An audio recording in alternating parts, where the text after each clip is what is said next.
Bem-vindos e bem-vindos ao Tarsila Grita, que é um podcast que se propõe em ser um lugar onde a gente possa falar e pensar sobre arte e moda e suas influências na sociedade. A ideia da Tarsila surgiu com o intuito de falar sobre a história da arte e da moda e mostrar como eles são íntimos em seus papéis transformadores da sociedade. Então, meu nome é Natália Tis, eu sou designer de moda, historiadora e sou também produtora de conteúdo do Tarsila Grita.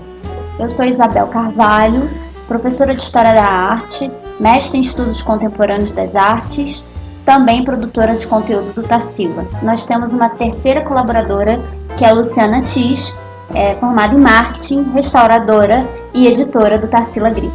A nossa proposta é apresentar podcasts junto com imagens. Então, serão podcasts ilustrativos, já que nós tratamos de temas como arte e moda. Então, vamos acompanhar as nossas falas com imagens sobre os assuntos. O primeiro podcast, nós vamos tratar sobre as profissões de costureiros e alfaiates e como essa relação se dava a partir da profissão masculina de alfaiate e a reviravolta, onde as mulheres passaram então a ocupar espaços profissionais nesse ambiente do vestuário a partir do século XVII. Então, assim, aqui a gente pode ver uma imagem que se chama O Interior de uma Alfaiataria, que é de 1780, e a gente vê um espaço que é extremamente masculino, né? Você vê, são todos homens, né? E estão ali costurando, né? Em pé, e você vê ali o alfaiate, né? E eles são todos homens num ambiente bem masculino. É importante salientar que todos esses lugares que a gente vai mostrar são ambientes como se fossem ateliês, né? Espaços, guildas, espaços onde essas pessoas se reuniam para a produção dessas peças de vestuário. A alfaiataria, ela era uma profissão, né, tipicamente, né, masculina, pois era necessário você ser letrado, saber ler, escrever, fazer conta. Você precisava ter conhecimentos de tecelagem, de criação de ovelhas e quais as ovelhas faziam as melhores lãs, né? Ter noções de proporção.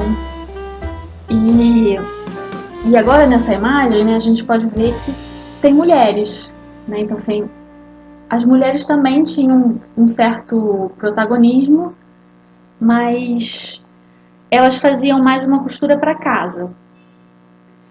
A gente vê que também nessa imagem basicamente é formado por mulheres, todas são mulheres, você não tem a mistura de homem e mulher. Mesma coisa na outra imagem anterior, que são apenas homens. Essa imagem a gente vê o alfaiate, um alfaiate do século XVI. Essa é uma pintura a óleo do Giovanni Battista, um italiano, e ele faz o alfaiate numa postura, né, como se ele estivesse se preparando para cortar um tecido. Então, na mão direita ele segura uma tesoura e na outra mão um pedaço de tecido, né? Então, a ideia era, a partir desses itens iconográficos, ele conseguir mostrar qual a profissão dessa pessoa. Né? E a gente pode ver que ele está vestido, né, com roupas da época, roupas de classe intermediária, porque os alfaiates eles tinham algum tipo de status dentro da sociedade, né?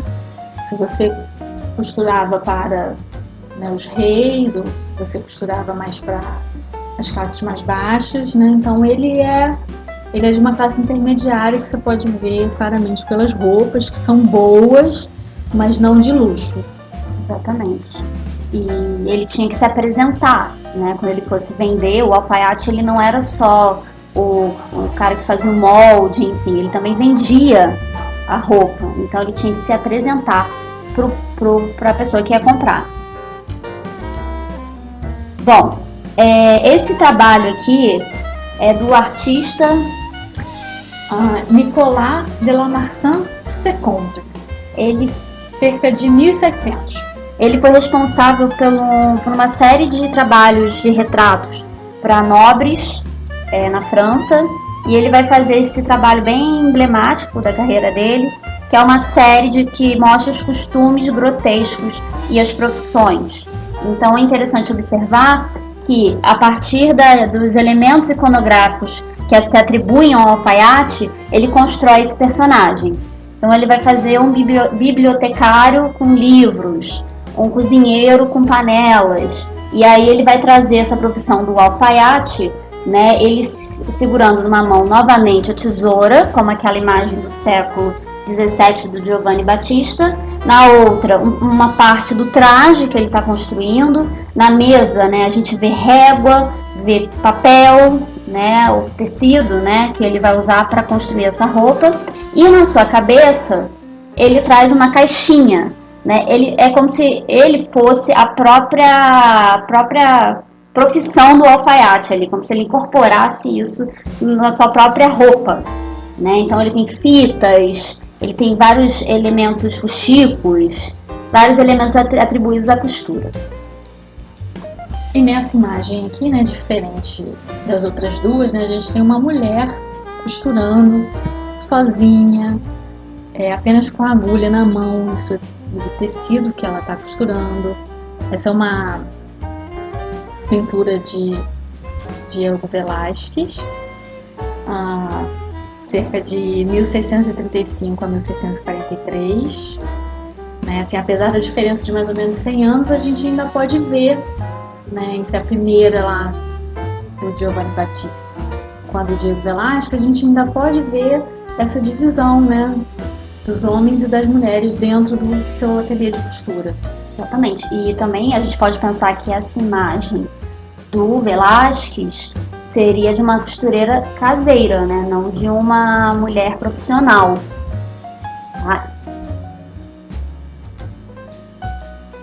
E assim, até aqui, né, a gente pode ver, né, o quanto a produção, a confecção do vestuário se dá por mãos masculinas, né? Então aqui a gente pode ver, olha, o homem ali cortando, né, uma peça numa mesa e do outro lado uma outra mesa apenas com mulheres, né? Tem uma ali esticando o pano, o tecido, as outras duas costurando, né? E o alfaiate ali cortando. Então assim, a gente ainda vê um ambiente, né? Apesar de ser misto, de terem homens e mulheres costurando, mas as suas profissões, né, bem definidas, né? O homem ele ainda é o responsável pela idealização da roupa.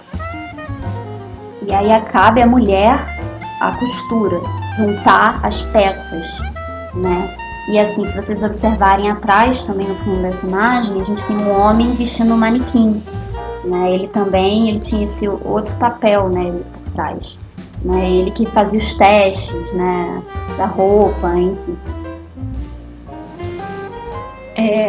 E agora, né, a gente vê uma imagem que é só de mulheres, né? Interessante isso, porque as mulheres elas começaram a protagonizar o comércio, né, a produção da moda, a partir do ano de 1675, principalmente em Paris, onde as costureiras ganham reconhecimento de sua produção, de sua profissão, e surgem as marchands de moda, né, que elas vão fazer o mesmo trabalho do alfaiate, mas elas são mulheres. Então,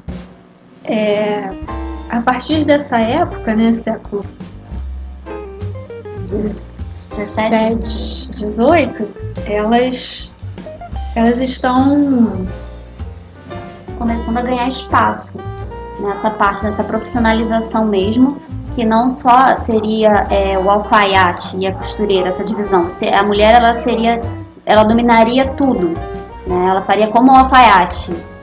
Isso. Né? Seria uma alfaiataria feminina. Isso se dá também porque por causa de um aumento, né, da demanda de roupa, né? Paris era um lugar muito populoso e os alfaiates não estavam dando conta da quantidade de gente que precisava ser vestida. E aí elas conseguem, por várias lutas, elas conseguem o seu reconhecimento como corporação de costureiras, né? Sim. A gente vê essa próxima obra, que é do François Boucher, né, que foi um artista rococó e que pintou vários nobres, né, da corte francesa nesse período. Só fazendo um parênteses, né, a gente está falando justamente desse período do absolutismo francês, né, que a gente fala como antigo regime, e o François Boucher vai ser o grande pintor do rococó, tá? Então ele vai pintar especificamente para o Luís XV, que é quando a gente diz que o rococó começa, né? E aí a gente vai ter duas mulheres, o nome desse quadro é A Chapeleira, de 1746, e aí a gente começa a ver a mulher, né, protagonizando a criação de uma peça de vestuário, né, que seria no caso o chapéu.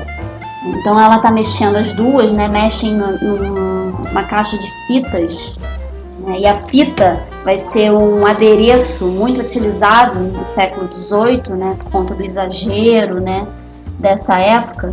E nesse quadro, falando de uma forma mais técnica, ele possui todos os elementos do rococó, tanto no mobiliário quanto nas roupas. A gente também vai ter no século XVIII, então, né, justamente nesse momento de profissionalização da mulher, a figura da Rose Bertin, que foi uma marchand de mode muito importante, principalmente na corte da Maria Antonieta, do Luís XVI, mas ela vai chegar a trabalhar, né, durante a corte do Luís XV, para Madame Pompadour, né? Então ela vai ser responsável por fazer chapéu, roupas, todos os adereços, na verdade, que elas usavam, tá? E aí a gente vai ter esse retrato da Madame Pompadour, que foi a amante, uma das amantes, né, do Luís XV, não necessariamente vestindo um traje feito pela Rose Bertin, mas mostrando justamente esse glamour, esse exagero dessa moda rococó, também do Boucher. Maria Antonieta, usando um vestido típico francês, né? Esse quadro dizem que ela enviou para a mãe dela, assim quando ela sai da Áustria, né? A mãe dela pede para que ela envie um retrato dela vestindo uma roupa francesa, para ela ver como ela se transformou numa rainha da França. E aí a gente vê todo o luxo e a ostentação, né, do período.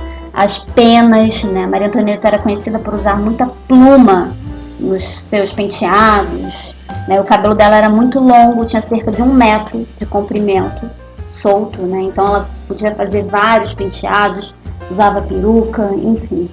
Aqui, provavelmente essa roupa foi realizada pela Bertin, já que era a principal pessoa, né, especializada nessa moda que ela lançava ali no momento. Uma estilista, entre aspas, né? Total. Né? Até que na faculdade a gente chama a Maria Antonieta como uma das primeiras fashionistas, né, da história. Exatamente. E aí a Bertin estaria como uma estilista, uma designer de moda, né? Sim, né? Com todas essas inovações enormes. E aí a gente vê como que a Maria Antonieta valorizava as mulheres, porque inclusive esse quadro foi pintado pela Elisabeth Lebrun, que era a pintora oficial da Maria Antonieta. Ela era pintada por uma mulher, né? E aí, assim, apesar da gente ter nessa divisão, né, no plano, né, da profissão entre costureiras e alfaiate, a gente tem essa imagem aqui, que é de 1821, e que é uma alfaiataria.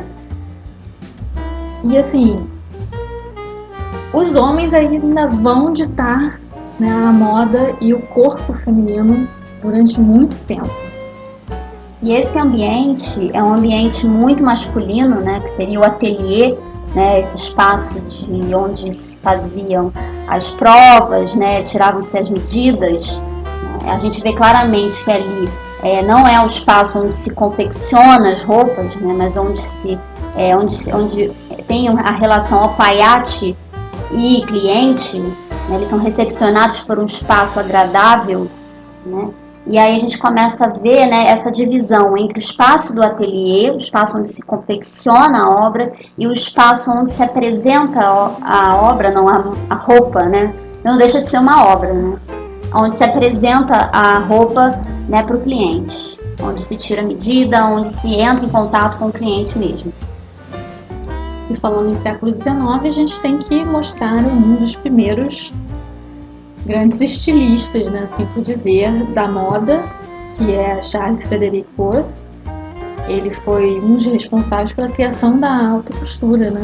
Isso quer dizer que, apesar de você ainda ter mulheres se tornando capacitadas como estilistas, enfim, como profissionais da moda para criar roupas, né, enfim, a gente ainda tem a figura masculina ainda como protagonista nessa produção.